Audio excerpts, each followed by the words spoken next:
pledge allegiance to the flag. Pledge allegiance To the flag of the United States of America and to the republic for which it stands, one nation, under God, indivisible, with liberty and justice for all.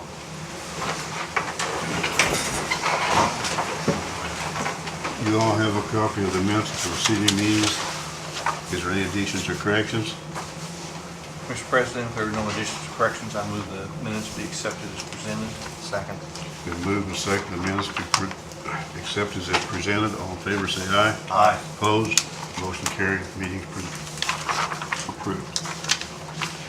Good department head report. We'll start with the Highway Department. Mr. Corum. Morning. We kind of got a problem with them hitches on them new trucks down there. We've been waiting to hear back from them. The plow frames on the front ends of them wore out. I don't know, I kind of talked to you guys about them before. They're supposed to send 4 new hitches, and last we heard from them was the 24th of September. We may have to get with the attorney on that because it's been an ongoing thing. You haven't talked to them since September? We've emailed them and ain't heard nothing back from them. It's not Kaufenberger's, the ones that has the trucks. It's Hinkies. I don't know the company. Kaufenberger's is where we got the... Kaufenberger's is where we got the trucks. The plow frames came from a different company that's on the trucks. And, But we bought them through Kaufenberger, didn't we? yeah, but they keep shoving us around to Hinky, the company who makes the frames themselves. So it's Kaufenberger's are kind of in the middle of it. It's like been back and forth with him, and he's trying to get a hold of the guy. Well, Mr. Rappel, you can get their attention, can you not? Yeah, well, see me after. Okay, yeah, I've got all the emails and we've sent to them, and they've sent us some stuff around. And it's been crazy. That's a good thing to do. Always keep your documentation trail. Yeah.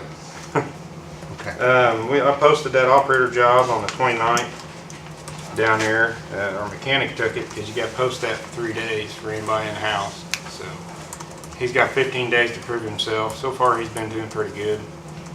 He ain't broke nothing, ain't killed nobody. We got gonna have to look for a new mechanic though if he does really well, and so I'll be posting that, going through the same thing again. So other than that, we've been doing some brush cutting, making room out there for machinery to get through, and nothing hitting any vehicles and stuff like that. That's about it, really. Have you got any possibilities on a new mechanic? All right, offhand, we ain't. I'm kind of in the middle right now. I got to wait and make sure he completes his days, his 15 days, which he's been doing good. But I got to go by the contract, make sure he can continue doing as good as he has been. So, but yeah, we need to be taking. We're getting by using operator and mechanic in that time, right? Yeah. But then when we do get a mechanic in there, if he does make it through, I'm gonna put him in there and kind of show the new guy what's broke, which is just point out on Which kind of something. brings us back to we still need 2 mechanics so we don't get... Exactly. That's been an issue ever since they eliminated the other mechanic. That was really, should have never done that because no one wants to stay in the garage. It's just too much to keep up on. Well, there's too much work for one mechanic. Exactly. For one thing, And then it's too heavy for if one something's man. broke down out on the road, then he's got to leave what he's doing in the shop to go out there, and if nothing's getting done at the shop. It was crazy to even eliminate that second mechanic. But that's something we've been dealing with forever now. It's been a nightmare. Well, maybe we'll win one of these days and get the money to do it. Yeah. Other than that, that's it. Okay. Thank you. sir. Thanks. Surveyor Warren Soto. Good morning. Morning. Morning. On October the 10th, September the 10th, the consulting performing the bridge inspections, as performed on his contract, encountered a hole in the deck of Bridge 90. This is on Waterloo Road, just north of the Connersville city limits. And it was only 8 inches by 8 inches round, and you could see clear through the deck of the bridge. It was on the southbound edge of pavement of the bridge. So we had the County Highway Department on September the 22nd, placed a steel plate on top of it. But when we opened it up, that hole, it had expanded the bad concrete to about 4 foot long and about 18 inches wide. So we've placed this steel plate over it and then the asphalt on top of that. And then if you look underneath the bridge, the steel is uncovered for about 30 feet along north and south along the length of the beams there. So it is in bad shape, the deck of this bridge. And the average daily traffic, according to inventory, is around 3,700 per day, ADT. So I've asked for some idea of cost, and if we went federal aid, it'd be about 1.7 million total, Are we talking about a whole new bridge or? a new bridge replacement.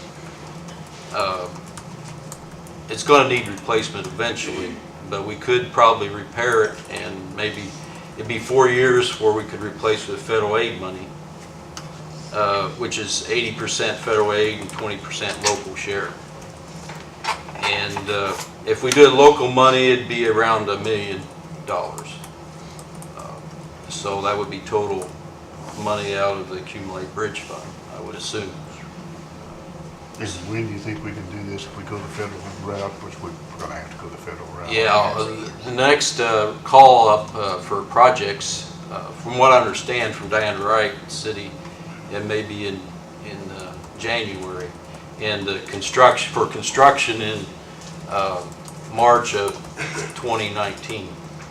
So that's like 4 years to wait. Can we keep that patched up until then? We probably could.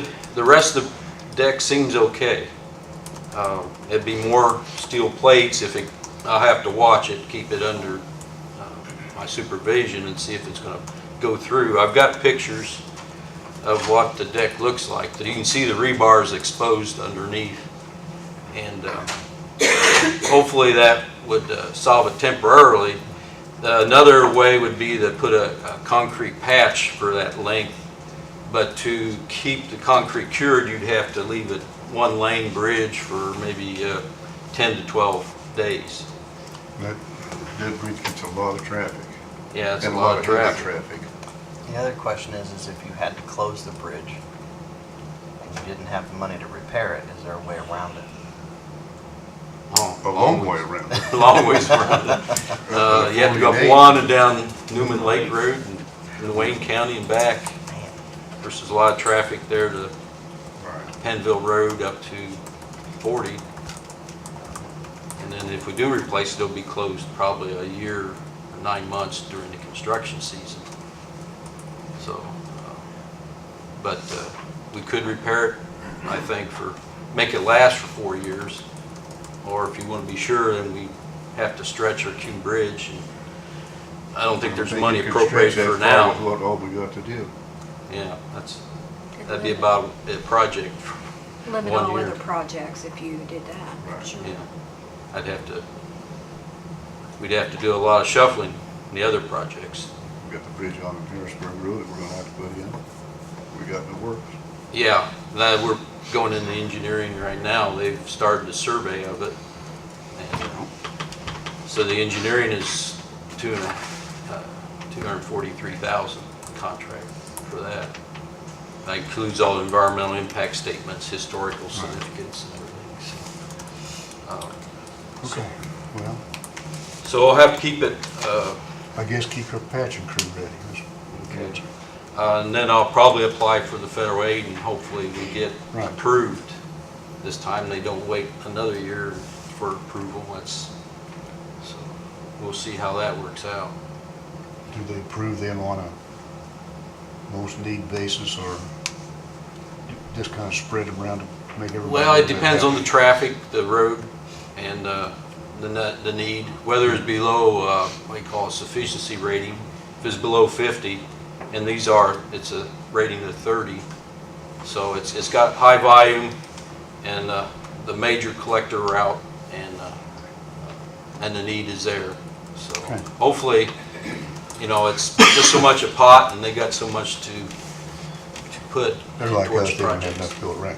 Yeah, so I'm going to Greenfield in October, October 29th for a meeting. I'll talk to them then for the quarterly reports. So, see if we get a better idea what they're thinking of the money and otherwise. And I got a call from Marvin Reese, Rice County surveyor. He's wanting to have a meeting for the big Flat Rock open drain sometime Monday afternoon, October 20th, or Wednesday, the 22nd, or Friday, I'll the talk to Zane. 24th. Zane can do that if we do it for morning, right? What's that? Yeah. The drainage board meeting with West County. Yep. Okay, the Friday morning? Or- This Friday morning? No, the 24th is when he's wanting one. Yeah. We'll be here or in Rushville. Raceville. It'd be in Rushville. You're the member now, Mm-hmm. and so Zane will be on that next. I figured he's not going out, like, might as well just get Zane started. Okay. And you'll be going over, right? Yeah, I'll go So you over can just there. go over with him. That's fine. Just text me a time or email me. Courthouse. Well, I'll make sure that it's the right day that they want to have it. Okay. If you talk to him nice, you'll probably buy lunch. You buy lunch? Anything they good to eat over in Rushville? They're getting the Taco Bell. Okay. That's all I have for now. Okay, thanks, Okay. man. Thanks. IT Director, Michael?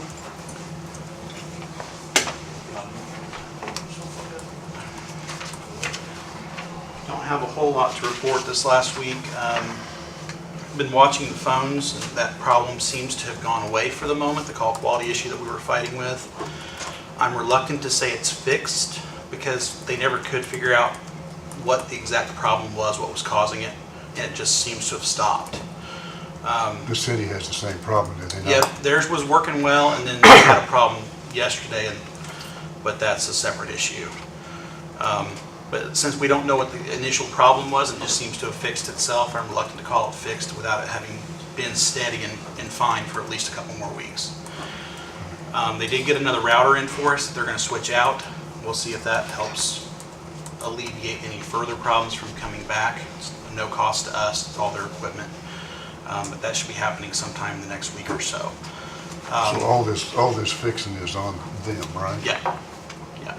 It's all their equipment, their switches, their routers. So basically, we just rent that stuff from them as part of our monthly bill. I did bring copies of the RICO quote for the clerk. We had put it on hold to see if we could find where the money might come from for that. I don't know if you want to give those quotes to you again. This is for the copier for the clerk's office to replace the one that they've got now. Well, do you have more than one quote?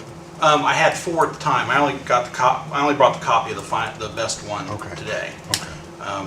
I just wanted to get that back out there, the reminder of that you had said to put it on this business so we could find out where the money was from. So I don't know if Do we know yet? Well, I saw that when I typed the minutes. Is it going to be like the other ones as a lease? yeah, as a lease. And we'll just pay it through contractual So this is services? what she's explaining, it is imperative we get right away, right on account of the elections. Yeah, she needs to get it for the elections. The one she's got does work passively at the moment. The copy quality is not great, which is one problem, but it's unreliable. It keeps breaking down on them. So, and she's got something like 5,000 copies or 6,000 copies to make. Well, then we probably should consider that today. Do you know how much a month?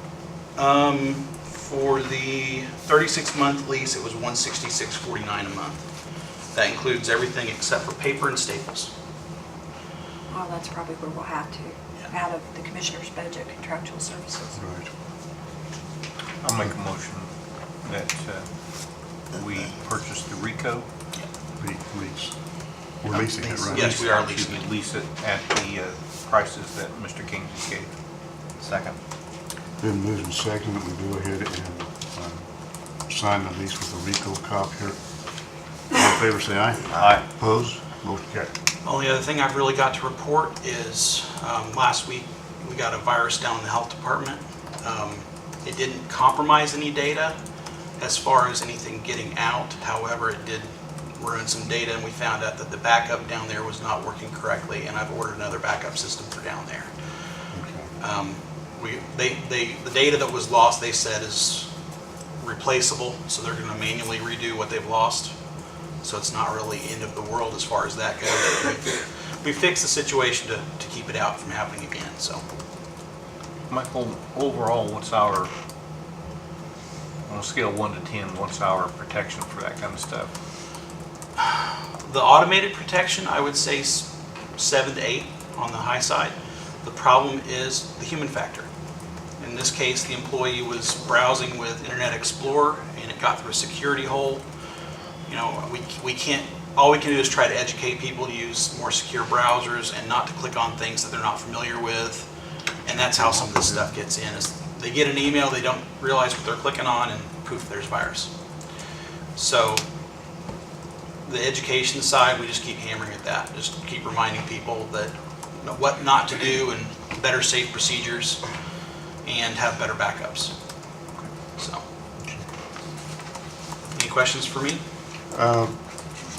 You did order one of those time clocks in and was trying that out. See how that. The facial recognition part works pretty well. Right now I'm looking at how the file format works so that we can get the information back out of it.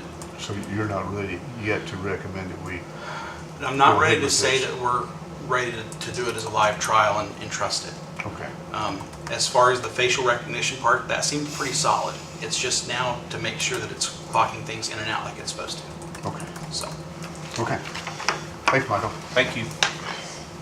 Mr. Gray? Morning, gentlemen. Morning. Morning, sir. I don't have a whole lot either. We've been working on the control counters in the control room of the jail. They got some counters from another county. We installed those. We got that all done. They started on the roof of the jail, on the capping of the jail yesterday. Of course, they're running into rain, but they're still working on it. The elevator. I'm going to put him on the schedule. What's our next meeting? What's the date?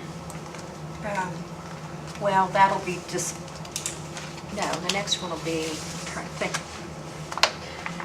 I have that out here, 7 plus 14, 21st. 21st. And I'm gonna put him on the schedule, Vertical Systems on the schedule for that. It's running, everything's working. The state inspector failed it because of the sound of that jack. You're talking about in the annex? Yes, in the annex. Because of the sound of, The vibration and the sound of it. The jack being, remember the jack being concreted in the floor and there was nothing I could do with it? That's what he's flunked it on. So I wanna get now? I want to get him in here so he can explain it to you. What we need to do. I've seen everything he's done. Everything he's done, you know, everything works except for that jack. But the inspector won't pass it. No, So the how- state won't pass it. So how do we get around, I mean, That's what I'm going to have him come and talk to you about. are you talking about the elevator man or the inspector? The elevator man, Okay. Vertical Systems, he can explain to you what all you do. Probably. So need to we're come talking over- about more. I'm sorry. The more money is the next thing that's coming, right? That's what we're running into. I hate to say it. I mean, the last thing we talked was this big deal, that was a new elevator except, everything except the cage we talked about. Yeah, well, they didn't do the jack because that jack was concreted in the ground. When the actual shaft was, or not the actual shaft, but when the jack was put in, they poured loose concrete down in there. And of course, the moisture over the years has built up and that's what's causing all the problem. They shouldn't have never concreted that jack in there. There's no way to adjust the jack. So it sounds like tearing it all out. You gotta tear it out and put a new jack in. If we do that, do we lose all that we've spent money for up to now? No, everything, we got all new parts. Everything's new in the elevator, except that jack. And of course the car, but the car's okay. But the guide shoes are all new, all the controls are new, all the pumps and hydraulic lifts, all that's new. I mean, do we have to take all that stuff out in order to get to where we No. can fix the jack? No, Okay. the jack is on the bottom of the car, on the bottom of the shaft. So they'd have to they've had the shaft out before when they done it the first time. That's when they found that the jack was concreted in the ground. So Yeah, I think of that's something they can do. I mean, just like I said, I want him to talk to you and him to explain to you what you gotta do. 'Cause I'm not an elevator man. that. I'd like to get that thing fixed once and for all. It's Yeah. been on it forever. I know. Are you looking at a ballpark figure, Bill? He didn't even give me a ballpark. Okay. Have we gotten anywhere on this handicap entrance down here? Yeah, I was talking to Frank this morning. Talked to Brian out of Centerville, Brian Glass, and he's, matter of fact, I may have it on my email now. He's supposed to email me a quote. Okay. Probably looking a little over 2,000 to fix that door. That's ballpark for me. But I've been trying for a couple of years to get that thing fixed. I've been at least a year trying to get Millworks to give me a quote, and I haven't heard anything from them. Is that down? That's a lower level, the automatic door opener. Yep, that's all I have. Okay. Thanks, John. Thank you. County Attorney, Chris, what do you got for us this morning? I don't have too much this morning. I'm gonna get with Mr. Corum after the meeting and see if we can resolve the situation that he Okay. discussed earlier, unless you guys have anything that you feel I need to speak about right now. Any questions? Nothing I can think of right now. Do we have a council representative here this morning? Not, we have the EDG director here, I believe.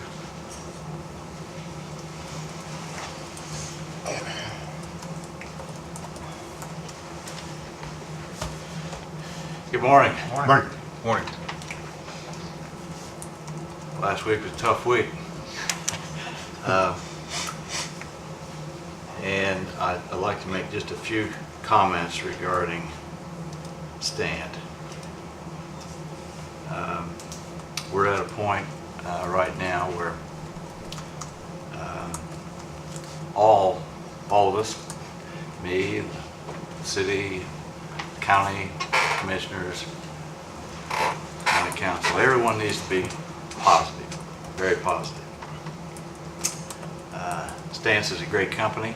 They've blessed Connersville the past 113 years, and we are doing everything in our power at this point to lead the company to remain in Connersville.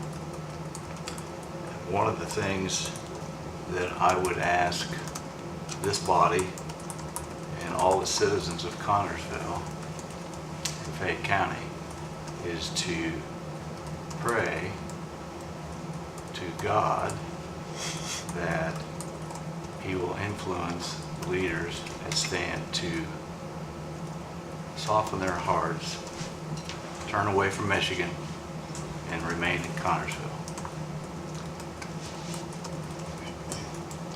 Now, that's something everyone can do. Short of that, there's not a lot to report.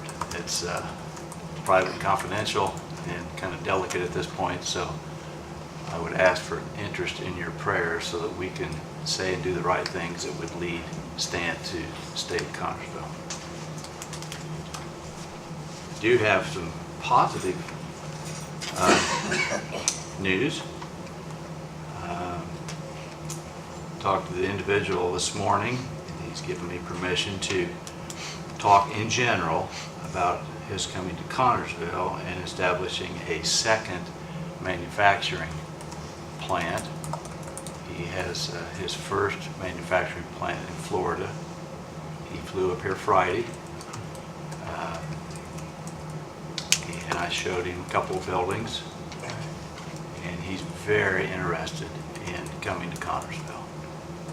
Very committed. He has some friends and acquaintances here in Connersville, and he has a lot of customers up in this end of the country that would be easier for him to service from a manufacturing and delivery standpoint if he would establish a second manufacturing location, and he is very interested in Connersville. So that's That's some good news for all of us.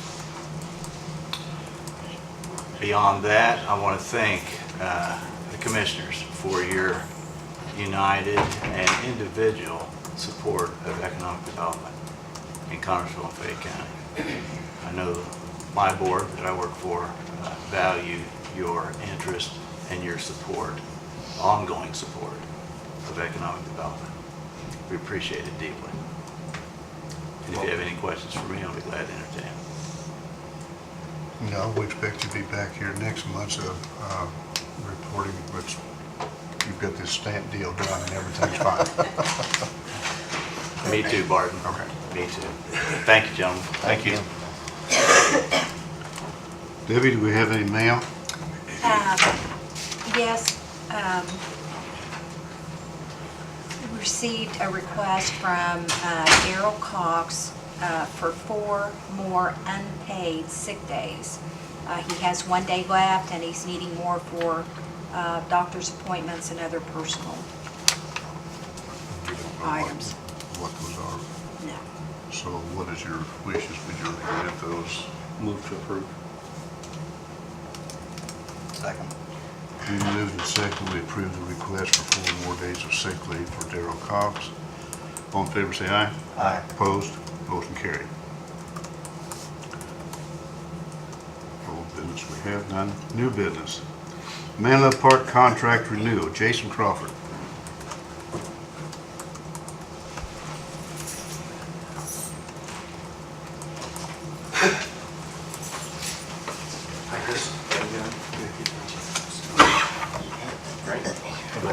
You done that? Good. Thank you. Same. Come on.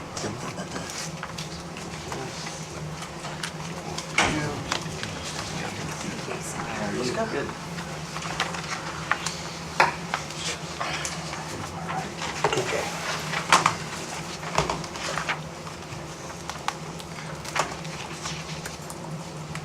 I'm Dave Sullivan. I'm president of Manlove Park, Fayette County Conservation Club. Jason's the treasurer. Our contract's just about to expire, and we're here asking for a renewal of our contract. As you know, we've been out there since 1938. We've been maintaining the park. Hasn't cost the county nothing. We've got a few expenses coming up here in the near future, several thousands of dollars. We're not here to ask you for any money. We're here to ask you to give us an extension on our contract. We will come up with the monies ourselves, and we will make all repairs out there. Our last contract was a 5-year contract. We're going to be asking for a 25-year contract. We'll put the money into the park, but we want to know we're going to be there to enjoy the updates and new equipments and things. 5 years just goes by as fast, and we're back down here and we're going through this same thing again. Before the county park board was created, we had a 100-year rolling contract where we come in and paid $1, and our contract was renewed for 20 years. That all got changed when the county park board was implemented. And I know the last time I come here and got the 5-year contract, the board that was here told me that I had to go to the council to get anything over 3 years. So if that's what we got to do, then. I think that's right, is it, Chris? Well, Dimkovich made me go to the council last time to get a 5-year contract because he said you guys could only go for a 3-year contract. There isn't. I have a 5-year contract in the file. I pulled the file. What we're saying, the council, it's my understanding, the council has nothing to do with us writing contracts. That's an executive decision by us. No commissioners enter into. Dimkovich told me last time we was here that I had to go in front of the council to get anything over 3 years approved. So I went to the council and they approved a 5-year contract, and I had to come back here. Well, I think the commissioners the signed the executive 5-year. body would have to enter into contracts of, if there's appropriations of money, you'd have to get council approval to There's no money involved in there. The council has nothing to do with it. Well, in politics. It's Yeah, pro- politics. I'm finding out about politics. I've said my piece, go ahead. But all I'm going to do is I'm going to walk you through some things you may or may not know about the park, kind of show you our status, where we're at. That's the presentation you have in front of you. Just take a few minutes and kind of hit the highlights. Some of you may know a lot about us, some of you may not, but I think when we go through that, you'll kind of understand what we're about. So if you open up the book, I want to take you to the first couple pages and talk about our Fayette County Conservation Park Board. Be the header of that page. Dave Sullivan's our president. We have a vice president, Nick Rickman. I'm a director of the park. I'm also our treasurer. We maintain a secretary, and then there are also 7 other directors, 6 or 7, just depends on our voting cycle. At the top of the page on your right, rather, you can see information about all the board members listed, the name, the position, what our qualifications are to be at the park, the duties, and then also the average hours per month that we spend at the park. It's quite a bit, obviously, to take care of a facility that size. Turn the page, it just continues on, listing the other board members, Tom Bostater, Rick Rickman, Wilma Walker, and Josh Frazier. Also, I want you to know that we have 2 full-time paid contractors that monitor this facility 24 hours a day, 7 days a week. That we pay for. Exactly. We partner with the Indiana Department of Natural Resources. They assist the park with management of the fish and aquatic vegetation in our lake. We also use Kemper CPA, which assists with our accounting needs that we can't handle internally. And then also the Indiana DNR Forestry Division, they assist with the park management of the trees in the forest areas. To the right, you'll see a map of our park. It's 123 acres. Okay, we have creeks, lake, trails, bike riding, boating, for example. Turn the page, specifically I'm showing you a map of our campground. We have 50 campsites on the facility. Each campsite has electric. We have the ability for water, sewer, so the campers can do what they need when they're on vacation or when they come out for the weekend. Are they pretty well filled up in the summer? Yeah, actually, it'd be great to expand the park. It's costly. There's a waiting list to get into the park. We maintain a waiting list anywhere from 5 to 10 people at all times. Okay. Another thing that I want you to know is about our involvement in our recreation. We're the only nonprofit campground in the immediate area. We do a lot of events with the Boy Scouts, the Girl Scouts, the Indiana DNR. As you may be aware, we have a haunted forest, Christmas in July, 4th of July celebrations, Bluegill Bonanza, that's always been popular. People have done that for a lot of years out of the Conservation Club. And then again, just the fishing, the camping, the hiking, hunter education courses as well. You turn the page, it just shows some evidence of where we've had our haunted forest, some of the flyers. You can see pictures of our lodge and the event that we hold there. The next page shows the Bluegill Bonanza, just examples of what we do there. You can see some kids in the fishing tournament that we have. Some of you may or may not have been to that or heard about it. It's something that the park has done for a lot of years. Then the next page, the club provides prizes and awards for the winners of the Bluegill Bonanza. The kids really enjoy that, when they go out to fish and win a prize.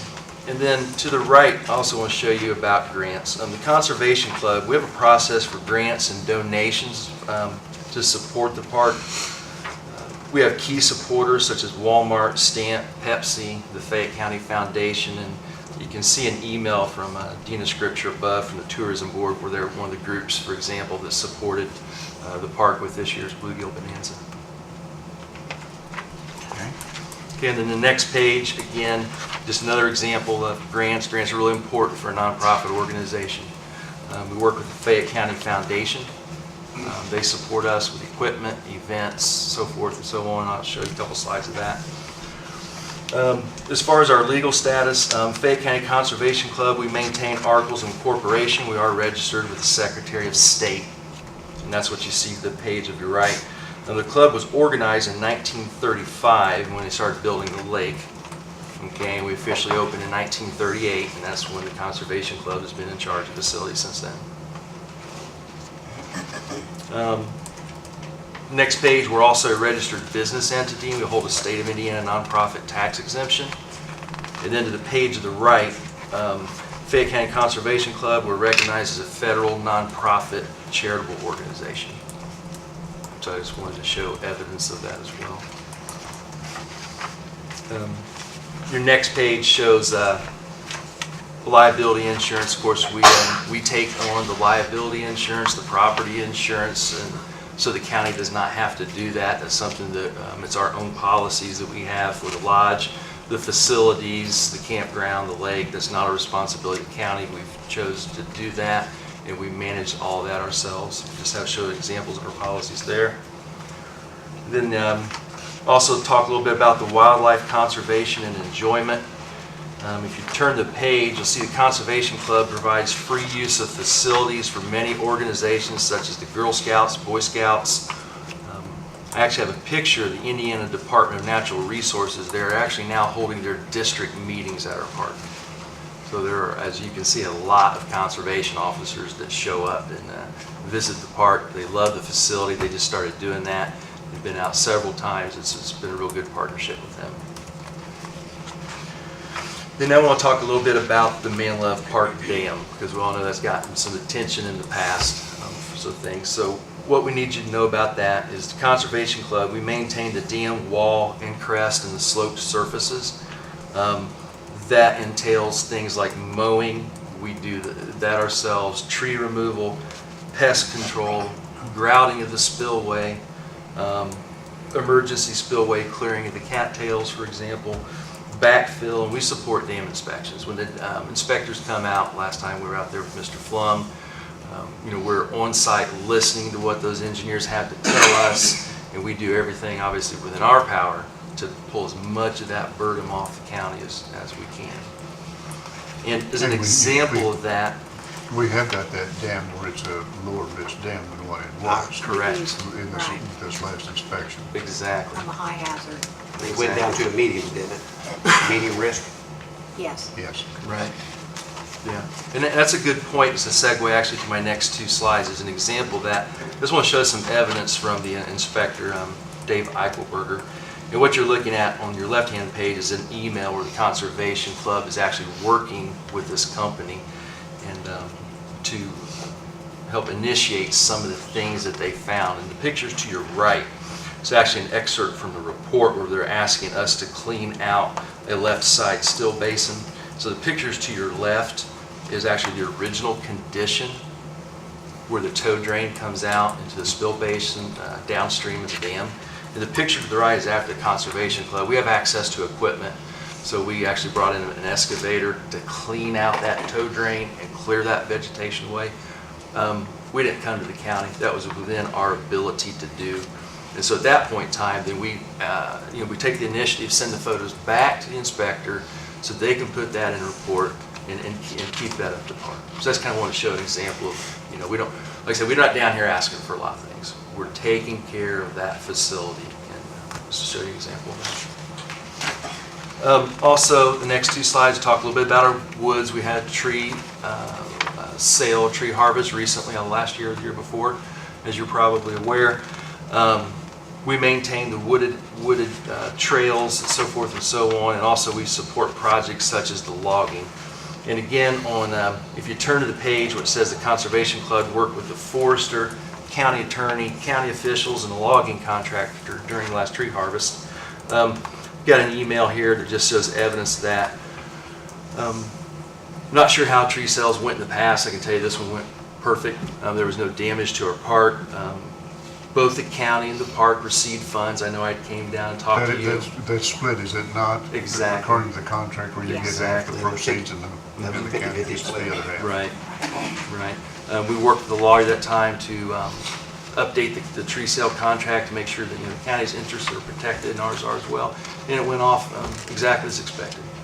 No negative press, everything was what you would want, what we would want. Right. Okay? You can go past another few slides just showing you some of the activities and playground facilities and equipment. Also, if you look at the slide that says services we provide, park repair and improvement.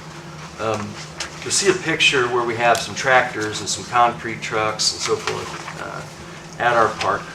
That lodge was built before, there was a lot of the ADA compliant rules. We had issues with doors, accesses, handicap accessible ramps. What you're looking at there is evidence where the club went in and we repaired all that through getting a grant through the Fayette County Foundation. So once again, we didn't come up and ask for anything. We saw the need and we executed what needed to be done. Okay. Few more slides you can kind of show through that shows the community events and the things we have with Christmas in July. This slide there that shows our lodge facility, with kitchen, restrooms, a video system. We just put a new roof on the lodge, cost us $13,000. We installed new furnace into the lodge. We put central air into the lodge. We've spent around $30-some thousand on just the lodge over the past 3 years. Yeah, we're like we said, we're not here asking for money or nothing. All we're doing, we don't want to change the contract that we have now. The only thing we want to change in it is the extension. We want to go from a 5-year to a 25-year, and we'll continue doing what we're doing. Okay. If you go on back, I've included a couple letters of recommendation. One from the Girl Scouts of America, and then also We went back or forward? Going forward, I'm sorry, to the letters of recommendation from the Fayette County Council and the Girl Scouts.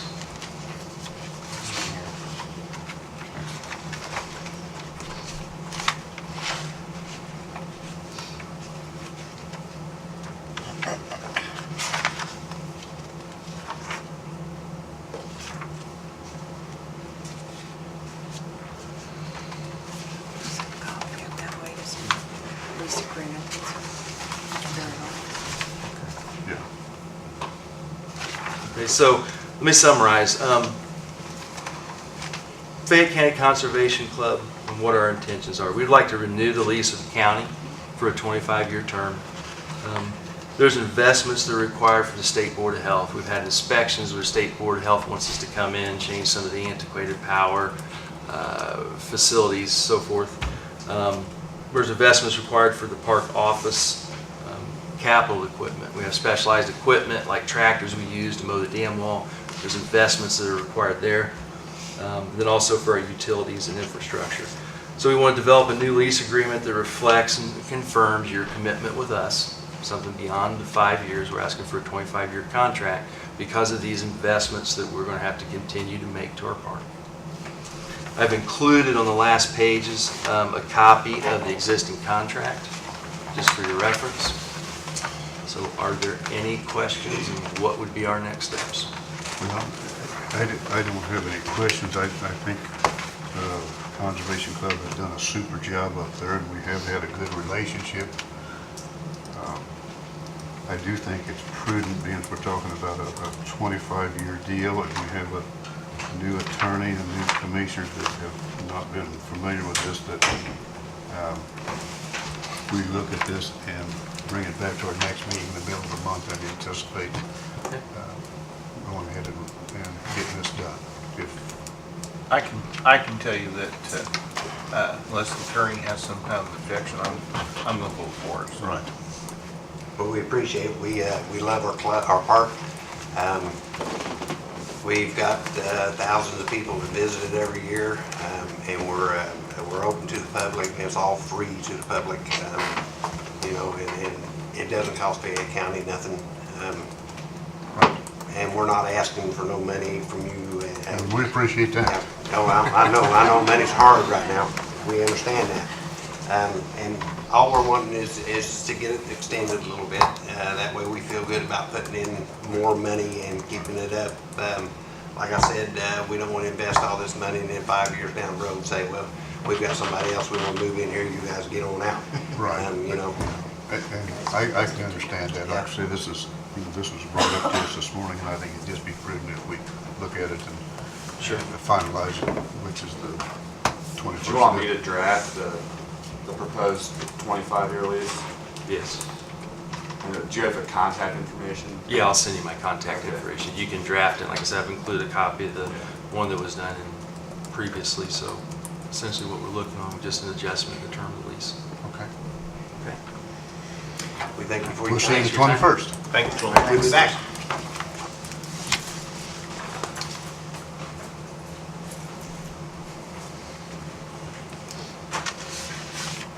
Next item is location for equipment 9-Star Connect. Now, I have no idea what we're talking about. but- Remember, they were here at the end of the last meeting. Okay, no Okay. idea. Well, we'll bring you up to speed. Okay. Good morning. Morning. My name's Jill Snyder. I'm with 9-Star Connect. This is Teresa Johns. She is the Connersville 9-Star Connect representative. And this is George Blazinski, who's our lead engineer, who will talk about actually equipment in just a moment. But I will spend a minute and let you know who 9-Star Connect is. 9-Star Connect is a communications and a rural electric company based in Greenfield. We service East Central Indiana, including locations like Rushville and Newcastle, Greenfield, Swartsville, Morristown, Pendleton, Knightstown. Basically East Central Indiana. We provide communication services, including high-speed broadband, phone, video, all types of services, data services.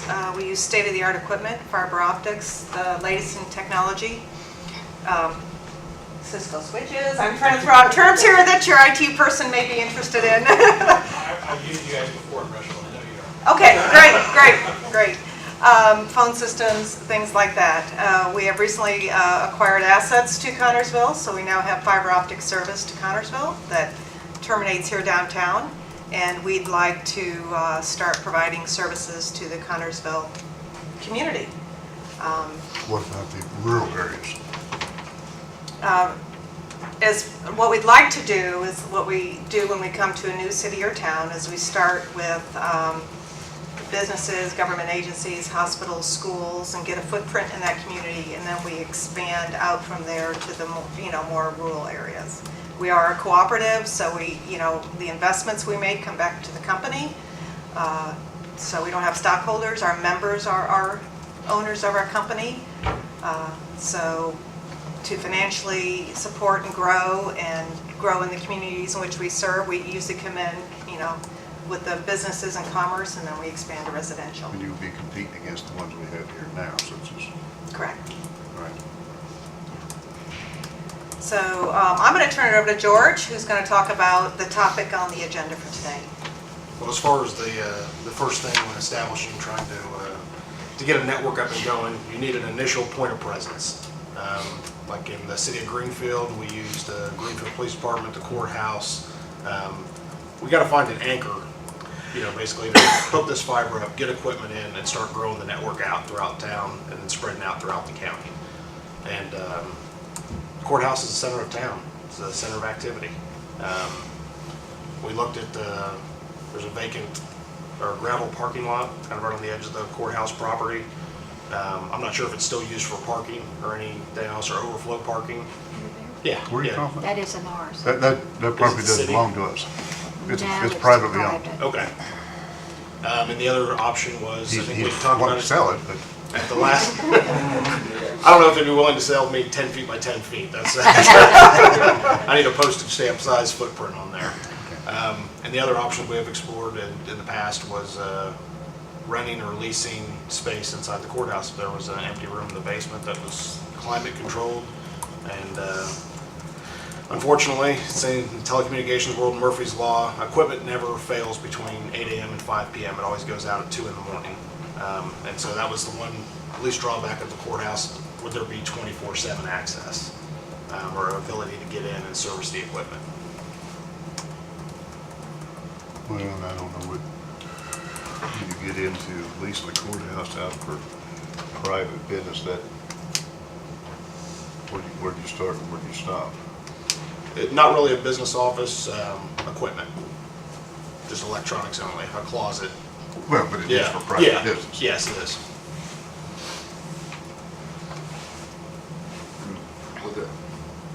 Would you pay the county presumably? Yeah, if that's something we want to explore, we're just looking for options of starting our deployment.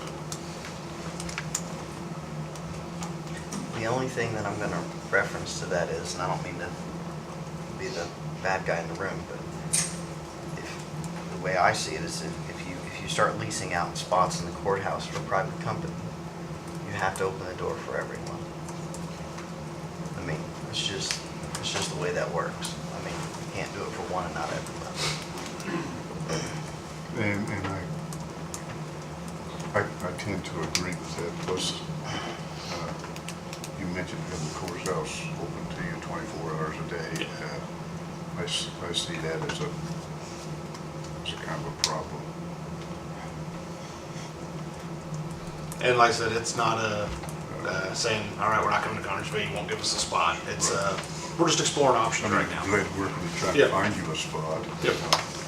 Where'd Dan Parker go? Yeah. The gentleman that was Fayette talking, County Dan Parker, Economic Board. he's the man you really want to speak with about finding spots and so on and so forth. Private spots.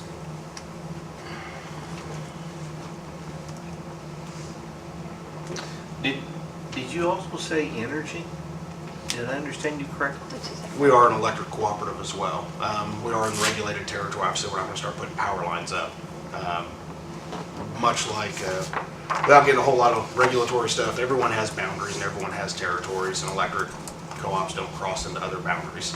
But Same with what regulated you would be telephones. having is internet and phone services. Yes, that's what you'd be we'd having? be bringing to town. Is the whole plethora of communication You services. need a big enough space for equipment. How large of You a said- space? Yeah. If it's going in an outdoor cabinet, most of our cabinets are probably What'd be 6 feet indoors? long. What's Maybe that? indoors. Indoors, it'd be one rack, which is probably a 36-inch square on the floor, 7 feet tall, with ventilation around it.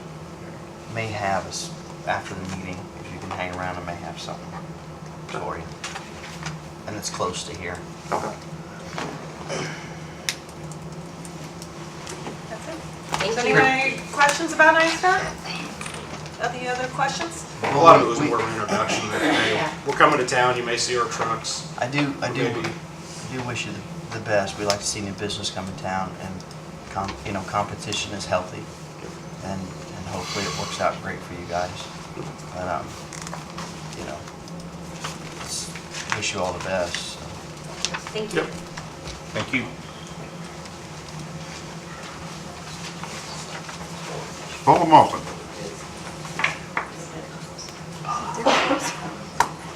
Are you still? There you are. All I have is flu shots for the county this year. We'll be able to bill the Anthem insurance for the county employees this year. So the only thing we would need approval for is part-time employees that might be interested in a flu shot, or employees that don't carry our insurance. That's all I have. Oh, and if you approve it, then we would have the clinic on October the 15th. We were talking about, what about, somebody in the city mentioned that they were getting shingle shots along with their flu shots. Is that correct? From the health department? We can do that. That's not a free. No, there would be a cost for There. that. I looked into that for myself. They're about $200. Am I correct? Yeah, ours are $185 is what it costs. With our insurance. We- On top of our insurance, I'm trying to say. Really, the only thing that we have run into is Medicare. It'd be Part D. We bill that, and that's really the only thing that we've billed with that. So I have never run our insurance on it, so I'm not sure what it would pay. I imagine it would. Why don't you check on that? I will. Now that I've got you off track, what you really want to know is about the part-time getting the flu shots. Right. So as opposed to paying for all employees who want a flu shot, it would just be the part-time or the employees that don't have our insurance. And I think that would be a nice benefit for the part-time people myself. Make a motion. Yeah, let's make a motion to do that. I will make a motion that we pay for the flu shots for the part-time employees Second. and for those who don't carry our insurance. Second again. Been moved and seconded to approve paying for the flu shots for our part-time employees and the ones that don't have our insurance. All in favor, say aye. Aye. Opposed? Motion carried. See you on the 15th. All right. 15. Yes, This month. right, Okay. a week from tomorrow. All right, thank you. Thank you. Thank you.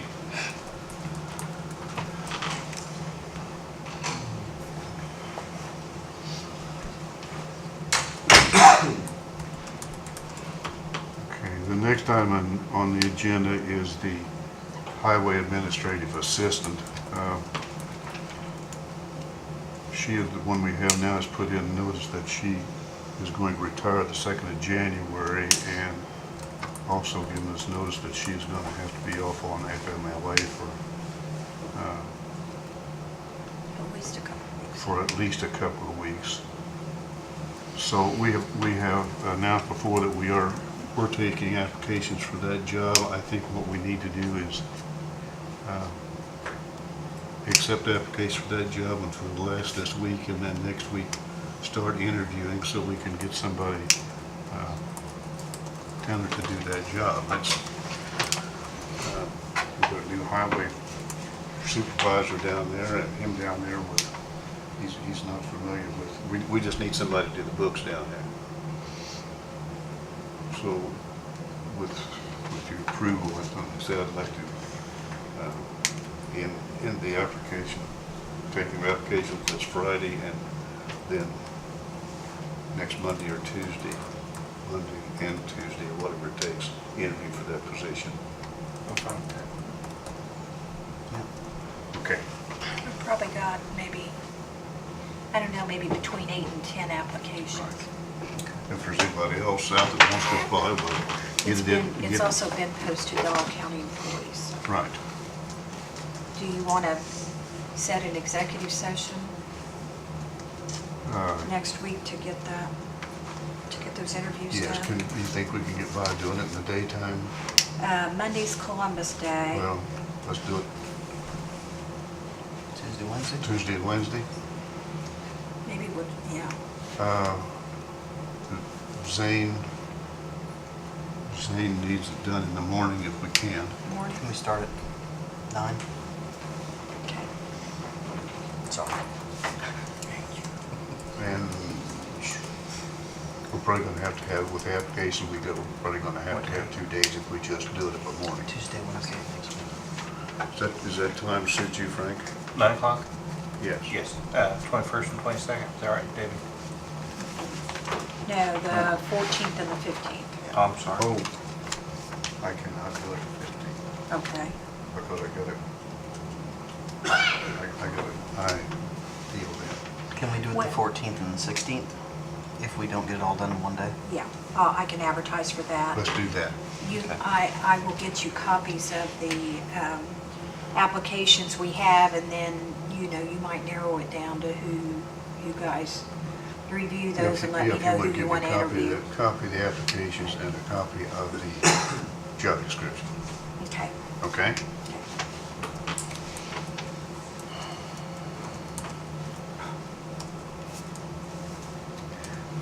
Our first meeting in November comes on election day. Typically, we reschedule that meeting for the following day. If that suits the other 2 commissioners first, we need a motion to do that. So moved. Second. Been moved and seconded that the first meeting in November will be on the first Wednesday of November. All in favor, say aye. Aye. Opposed? Motion carried. Next item is the 9/11 dispatch.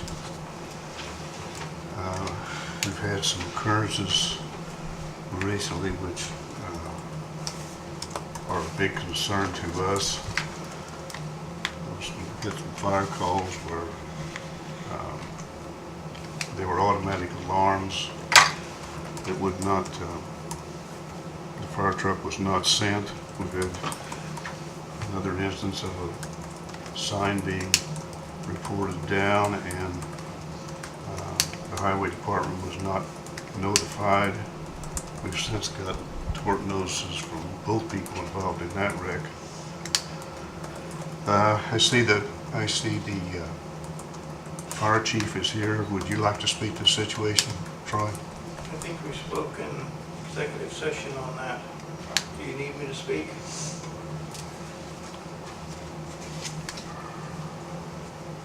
Well, Well, we can let, no, Sue wanted to speak. Ms. Barth is the principal of St. Gabriel School, in which some of these instances occurred.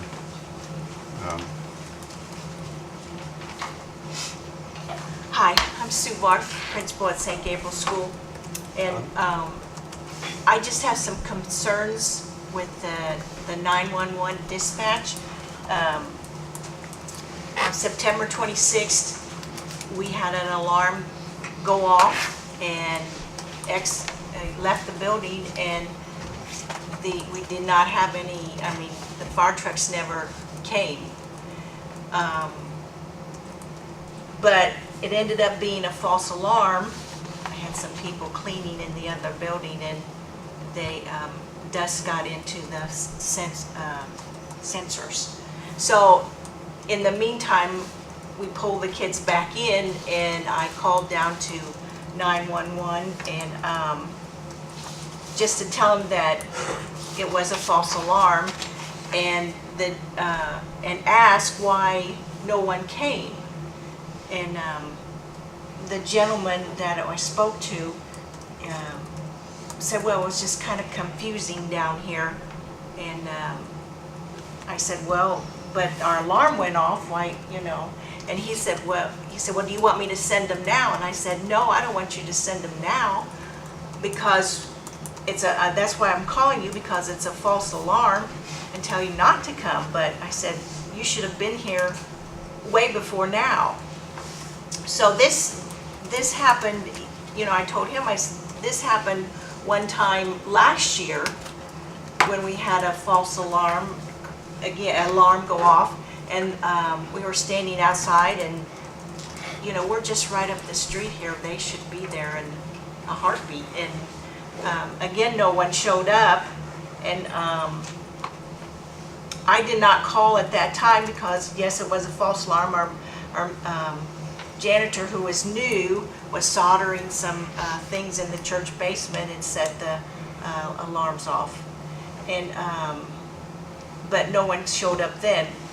But after this happened the second time, you know, I became concerned, you know, why the fire department wasn't coming. I just couldn't understand that. And so I called back a second time to tell the gentleman that I was not happy, and that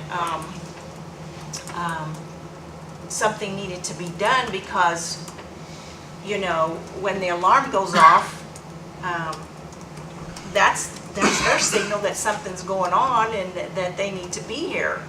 And he just kind of, you know, hem-hauled around and didn't really say a lot. He just said, yes, you're right, you know, you should, the fire truck should be coming. So this is a real concern, because and if you listen to the tapes and stuff, they try to call us, but nobody's answering because we're outside, because the alarm's going off. And that should be your key right there. If nobody's answering, you know, again, that something's going on. So I just have a real concern. I don't know whether you have, there's something going on, something against St. Gabriel School or whatever, but that's surely not happening. anytime an alarm goes off at a school or wherever, the fire truck should be there. And it's just disheartening to hear that there's some issues going on. But you know, we have 177 children up there, plus a staff of 20 or so, and if that was a real fire, it could have been very serious. I agree, you know, there's 100 or 200 kids or whatever, if fire alarm comes, that means the fire truck probably ought to be on the road. Right, right. I mean, Sue, you've known me for a long time, and I assure you that there's nothing against St. Gabriel's. I assure you of that. well, I don't think that, yes, but, you know, it just, when you stop and think, you know, okay, hey, this happened last year, and then this happens again, you know, you begin to wonder here, what's going on, you know? Fire trucks should be there. We're not that far away, and even if it is a false alarm or whatever, they should be there in that time, right? I agree. 'Cause And even we the- agree. Even the teachers were asking, well, where were the fire trucks? I don't know, so. Thank you. Thank you Thanks, Sue. very much. Terry, did you want to speak to the situation? Well, as Troy said, we had an executive session on it Up last here, week. please.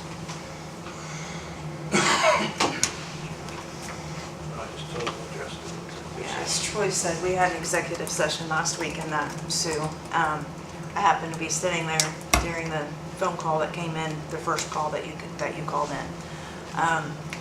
Just so then you're aware, to be reassured, I will guarantee you there is nothing against any school, any establishment in this facility, in this town. During our executive session, we met, was that Wednesday, Troy? We have already put in place a different protocol for the fire alarms. The reason, I just want to explain to you the reason why we normally try to call back a school or any business before we send the fire is because we take that extra time, because no one is perfect. Sometimes the administrative assistants forget to call and tell us that, hey, we're testing our alarm. We will receive a pandemonium whenever that comes across, that there is a fire alarm going off at a school due to parents and things like that. Normally, we have the two people in there, one's working the alarm, the other one is already on the phone call to the school or the establishment. And that was something that was heavily disputed, I'll say that, between, there's different avenues as to why I feel that way, why Troy feels that way, this and that. However, since that meeting, the protocol has been changed, and the fire trucks are automatically sent out, whether we are aware if it is a test or not. Even if you call us and tell us that it is on a test, we are still sending the fire department, and we are advising them on the way that they called and advised that it's a test. That way, it's on them if they want to disregard. So your issue has rectified new policy and procedures in dispatch, so. Again, I apologize. I don't know if you got my message. But we'll make sure it doesn't happen anymore for any reason whatsoever. Because, you know, my kids are at school. It doesn't matter. They should show up. So, you know, we'll get it straightened out.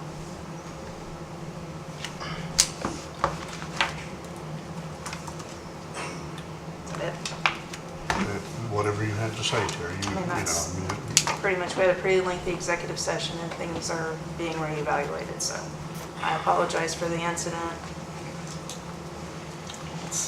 we are reevaluating 9/11. In fact, we've had two meetings on what our protocol should be, and we're going to continue having them every couple of weeks until we get it straightened out. The dispatch, I feel, should be that the department heads for the fire and the police want as they desire, not how we think they ought to be dispatched, because they're the ones that has performed the duties. Serious problem. Terry, I have to be honest with you. I really don't like saying this, okay, but I'm not satisfied with your performance as director. And at the time of reappointment for the first year, I will not support your reappointment. I want to tell you in advance and to your face. Okay. I also think that this is not a standalone situation, as you know. We've had problems through the years, which have gone, through at least the last year, that have gone unresolved. And I'm frustrated. I'm frustrated to the max. I'm not so sure but what you aren't a candidate for disciplinary action yourself, because I know you took disciplinary action against the dispatchers, but the ultimate responsibility lies with you. Well, actually it lies with us. Okay? It lies with us.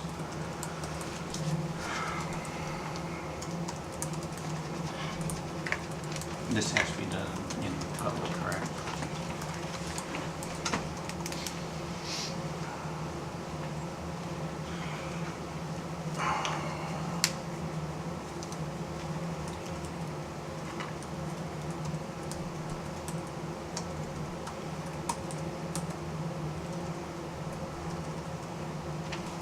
I'm going to recommend that you receive a 5-day suspension without pay. That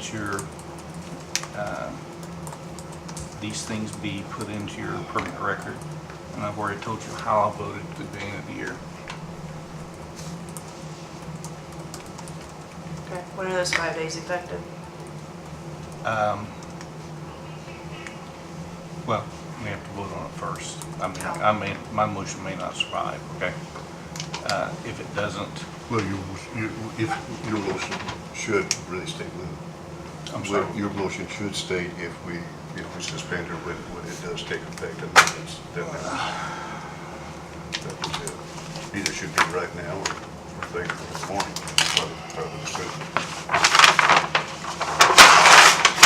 Sorry, I don't have a calendar. I think to give you time to get some things in order and prepare for this, I think it should begin next Monday, the 13th, for 5 actual working days. It would begin the 13th and end the 17th.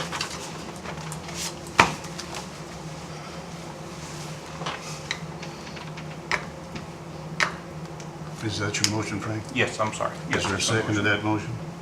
Hang on just a second. 13th is a holiday, so I'm sorry. the 13th is a holiday, but we are saying that. Well then, it would begin the 14th and end the 20th. Is that correct? Is that 5 working days? It is 5 working days. So you would come back to work on the 21st. Before I make a motion to that, I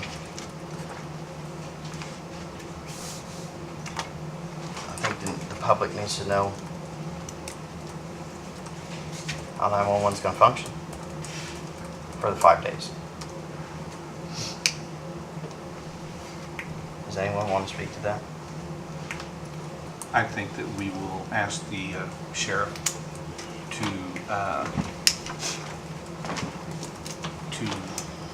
assume a temporary supervisory role over dispatch. Is he here? I don't see him. He told me he had to be out to the school this morning. Zach's right here. Okay, Zach. Yes. I'm sorry I didn't see, bud. Are you willing to do that? Just for her 5-day suspension? Assume responsibility. Assume responsibility, just the overseeing of it. Yeah. I spoke with the sheriff, and he didn't really feel comfortable doing that, but if that's something you guys request, I'm sure he will. We can't make the sheriff do anything. Well, He didn't really feel comfortable just assuming responsibility for 5 days. That's what he told me. Somebody has to do it, and I'm sure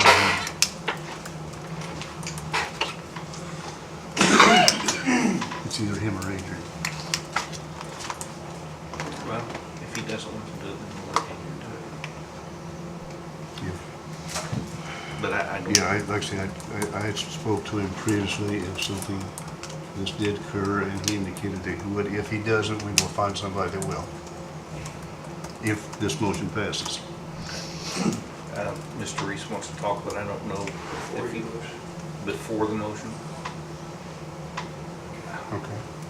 Mr. Reese? My name's Jim Reese. I'm the fire chief of the Everton Fire Department. I've always been a supporter of Terry, as she knows. But I am very frustrated with everything that's been going on. I'm supporting all the fire departments and the agencies here. I feel like discretionary choices should be eliminated in dispatch. It should go back to the SOPs. I had an incident this morning that's kind of disturbing. Before I come in here, I was on a 1050 accident, which is not an accident. It happened to occur right in front of my house. The electricity went off when I stepped out front.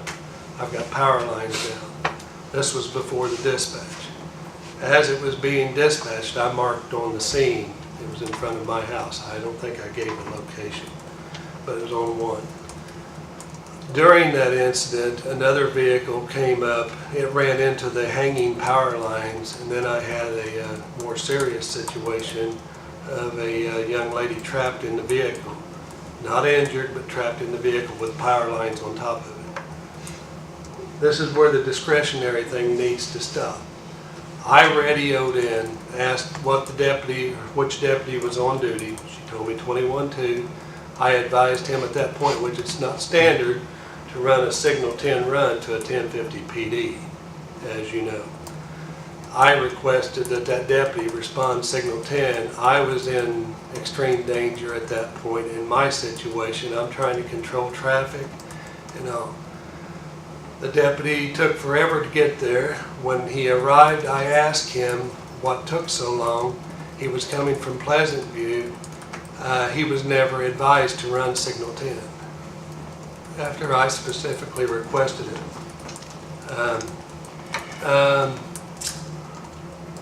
I requested EMS to respond. It was not a signal 10 request. The only reason I was asking that was if the lady, which we couldn't evaluate that time, but if she tried to get out and the power lines was live, then we've got a serious situation. So I put them on en route and on scene. Next thing I know, EMS and Rescue 21 is arriving running hard signal 10. The ones that I requested for signal 10 didn't come signal 10. The ones I did not request signal 10 arrived signal 10. That's red light and siren, that's running hard. So that's another incident where I think that the discretionary thing from the dispatchers, they need to listen to us on the scene. If we request something, if I'm here in town running a scene or north of town running a scene, and I request Cincinnati Fire Department to respond an ambulance up here, they shouldn't question it. I'm on the scene, I make those decisions.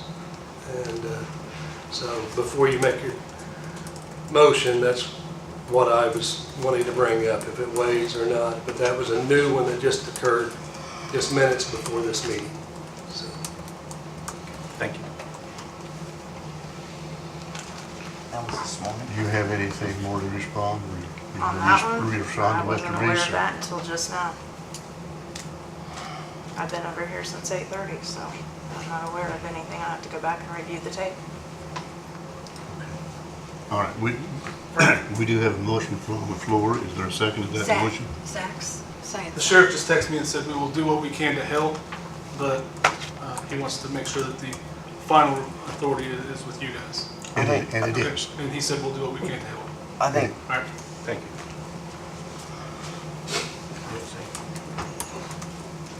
I think that if we're not going to put the sheriff in a pickle, or however you want to say that,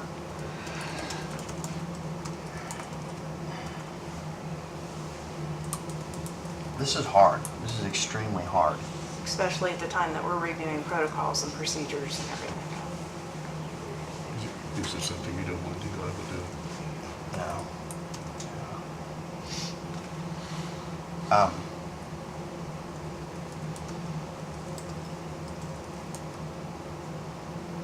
I think Adrian, if the sheriff doesn't want to do it, okay. Well, Mr. President, it's my opinion that whoever we choose, we can do that outside the motion. Am I correct? Or do you want to include it in the motions? Who's going to take care of it? That's really at our discretion. It is at our discretion. We could say that you could approve the motion, and if the sheriff didn't work out, I would be authorized to appoint somebody there. I'll add that to my motion. Okay. The motion now is that the suspension is for 5 days. We request the sheriff's department to oversee the 911 during the suspension. If they cannot do that, then I have the authority to appoint another person to oversee it while the suspension is going on.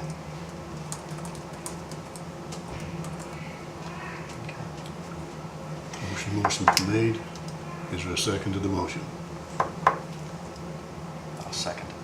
It's been moved and seconded that there be a 5-day suspension starting on whatever date Frank said. 14th. On the 14th. We request the sheriff's department to oversee the 911 during that time. If he feels he can't do it, then I am authorized to appoint somebody to do that. Is there any more discussion? All in favor, say aye. Aye. Opposed? Motion carried. Thank you. Suspension approved.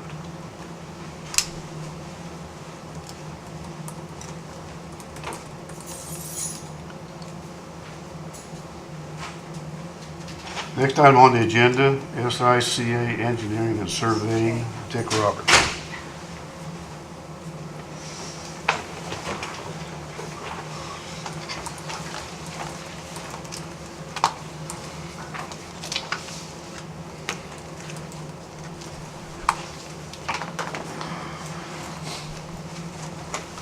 Morning. Morning. How are you? Okay. Some little flyers here. Also got a business card. I'm sorry.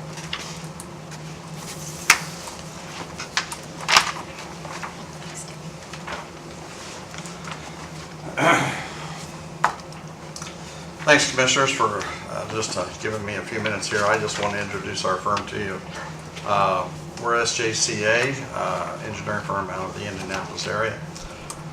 We used to be Steve and J. Christian Associates up until the first of this year.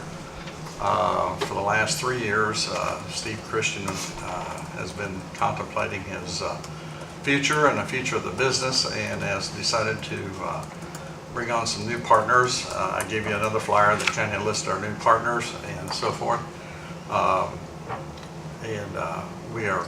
He's currently planning his future retirement and the life of the company, and so we went through a company name change. And so I'm here to introduce you to basically the new company. We're a full-service engineering firm. We do basically everything but environmental studies. That is primarily the only thing we really do not do. We do bridge design, bridge inspections, road design, survey. We acquired a survey company here about 3 years ago. We've got about, I think there's 6-8 people in our surveying department now, and they're surveying all over the state of Indiana right now. So we got a huge surveying department. We do a lot of work for NDOT, have over the past few years, NDOT and Marion County. We've done some work around the surrounding donut counties around Indianapolis. In the last few years, we're kind of branching out from Richmond to Terre Haute, and basically from Marion to Bloomington area, kind of staying in the central districts of Indiana right now. So we're like I say, we're a full service firm. Rajiv Hariri is our CEO now. Shirley George is our COO. Steve is primarily now Senior Vice President. Greg Quebe and Ben Dykeman, both those two individuals came on board the first year. Greg is in charge of our right-of-way services, and Ben is in charge of our site development work as well. So we do a variety of things. If you turn there on the back, you'll see the services provided. Like I say, road and street design, civil on-site engineering, bridge and bridge inspection, land surveying, right-of-way, and construction observation as well. Also on the front, you'll see, front left, you'll see the areas that were qualified for NDOT.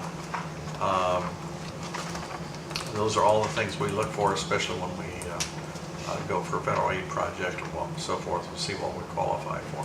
We're also a DBE company, so we partner with a lot of the larger engineering firms, you know, like Structure Point or BFS or DLZ and United, firms like that. We do a lot of partnering.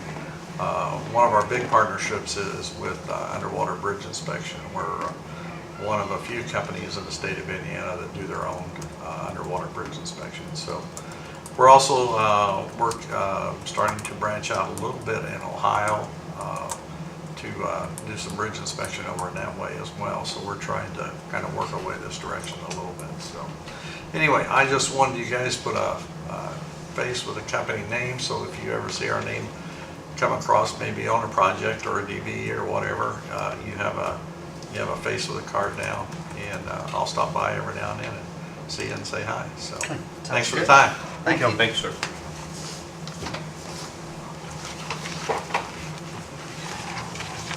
Where'd my thing go?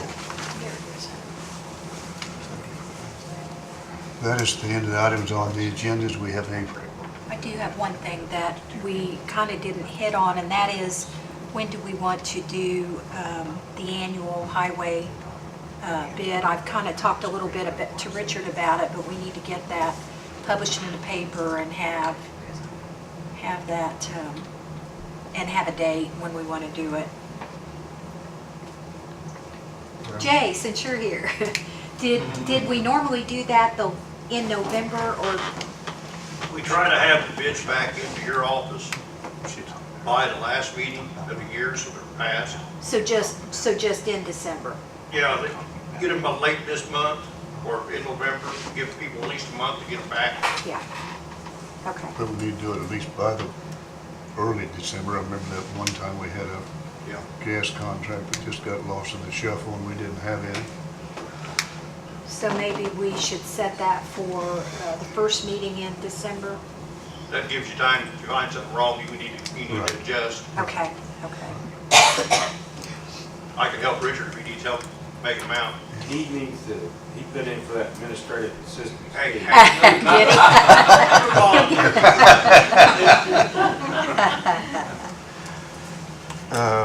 The other, not an item on the agenda, but the commissioners are going to the council again tonight on our pet project, the garage, asking for additional appropriation. So this is going to be we're going to do something one way or another. We'll see what happens there. So if anybody's interested in the garage, you can come down there this evening. Did we have any patient concerns? If not, I need approval of the claims and the payroll. I move to approve claims and payroll. Second. Been moved, second that the claim and the payroll be approved. All in favor say aye. Aye. Motion carried. No other, one more chance for patient concerns. If not, I'd entertain a motion for adjournment. So moved. Been moved and seconded this meeting of the Fayette County Commission will be adjourned. All in favor say aye. Aye. Opposed? Motion carried. Meeting's adjourned. Thank you.